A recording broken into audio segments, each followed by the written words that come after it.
안녕하세요. 일반인이 꼭 알아야 할 건강 정보를 다루는 프라임입니다. 얼마 전에 이 이온칼맥 영상에 이거 AI라고 속지 말라는 댓글을 남기신 분이 계셨는데요. 칼슘제 AI라고 할 게 있나?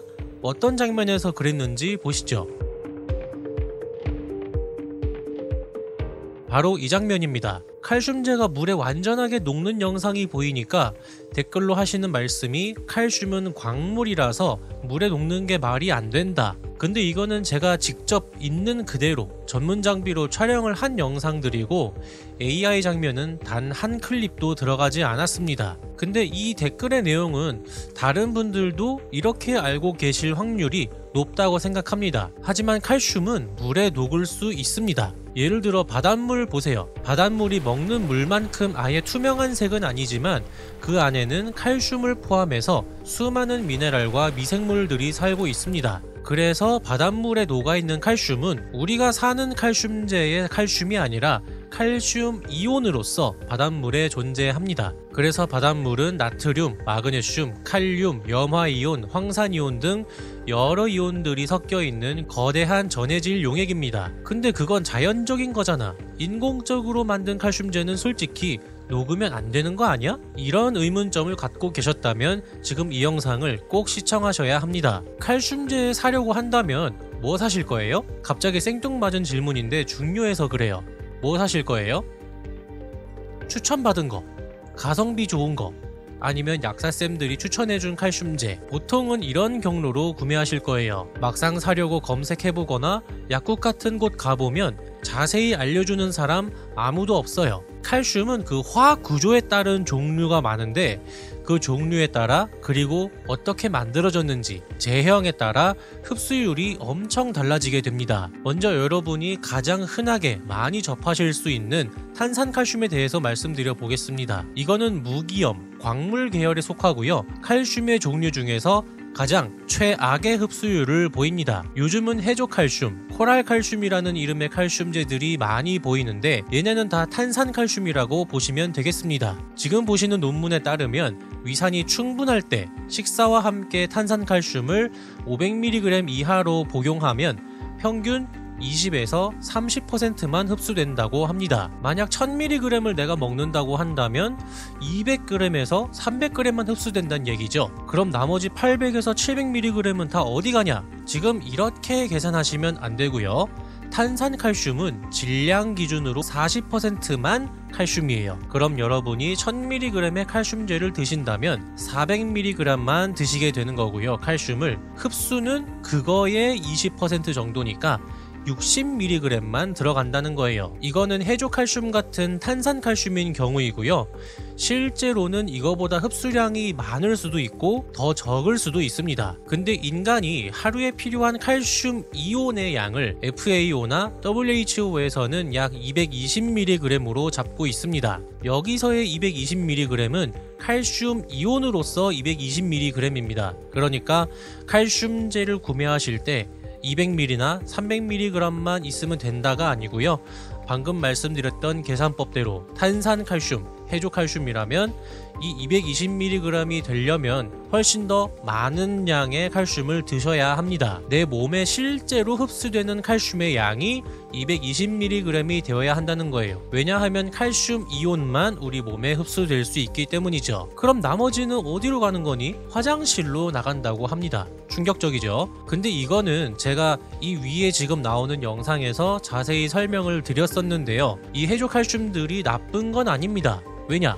어쨌든 먹을 수 있도록 만들어진 칼슘 보충제이고 위산과 위장의 품질이 좋은 분들, 특히 젊은 분들이 드시면 가성비가 좋은 칼슘제가 될 수 있는 거죠. 하지만 요즘은 젊은 사람들도 기름진 걸 많이 먹어서 그렇게 썩 좋지는 않다고 합니다. 그 다음 순위로 인산칼슘이 있고요. 이 인산칼슘 종류로도 제품들이 많죠. 특히 소화용 칼슘제에서 많이 쓰인다고 합니다. 다음으로 유기산염 계열입니다. 구연산칼슘, 젖산칼슘, 글루콘산칼슘 등이 있고요.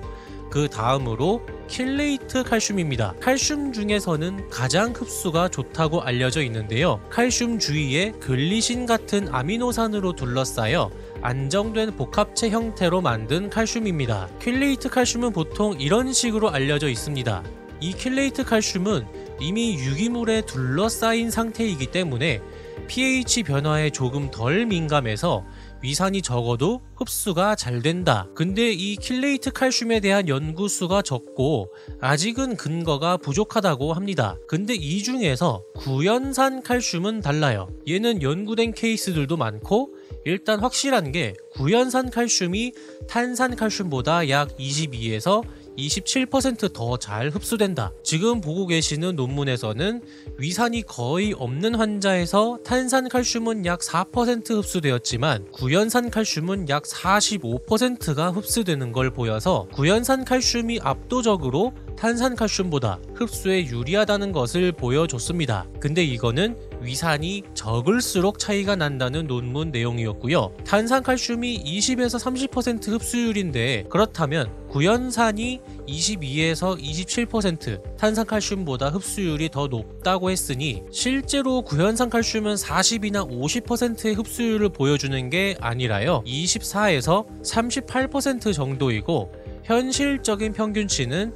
30에서 32%라고 봐야 합니다. 그러니 탄산칼슘과 크게는 차이가 나지 않는다. 근데 특정 조건을 충족하는 상황에서는 탄산칼슘보다 좋은 칼슘이다. 이렇게 정리할 수 있고요. 근데 여태까지 말씀드렸던 칼슘은 흡수율을 따져야 해요. 모든 칼슘은 흡수율을 따진다는 건 칼슘 이온과 붙어있는 화학 구조를 떼어내는 과정이 얼마나 덜 힘들고 분해가 잘 되는지를 보는 것과 같습니다. 왜냐하면 칼슘은 이온으로 분해가 되어야만 우리 몸의 칼슘 이온 채널로 들어갈 수 있기 때문입니다. 그렇다면 칼슘의 종류는 집어치우고 칼슘 이온이 중요한 거죠. 내가 먹은 칼슘을 내 위장에서 칼슘 이온으로 분해를 하려면 높은 품질의 위장 환경과 위산이 중요합니다. 근데 요즘은 옛날처럼 부자나 귀족이 아니어도 기름진 음식을 쉽게 먹을 수 있는 시대입니다. 좀 젊은 분이어도 칼슘 분해할 확률이 좀 적어지는 거죠. 칼슘을 구매하실 때 나는 예방 목적이 아니야. 지금 당장 내 몸에 칼슘을 채워줄 제제가 필요해. 이온화 칼슘제를 드셔야 합니다. 정말로 칼슘이 이온화가 되었는지 보여줄 수 있는 것과 그리고 그 칼슘제로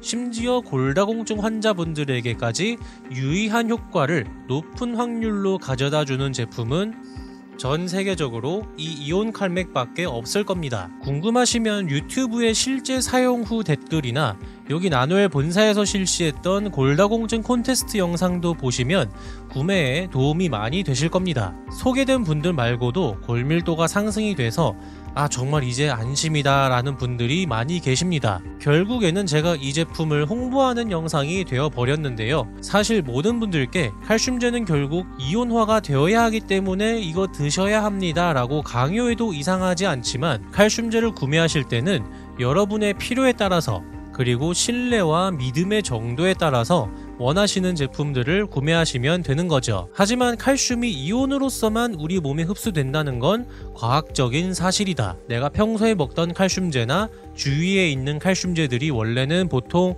이 정도로 흡수되는구나. 제가 생각했을 때 굉장히 중요한 내용들을 다뤄보았습니다. 영상이 도움되셨다면 구독과 좋아요 부탁드리고요.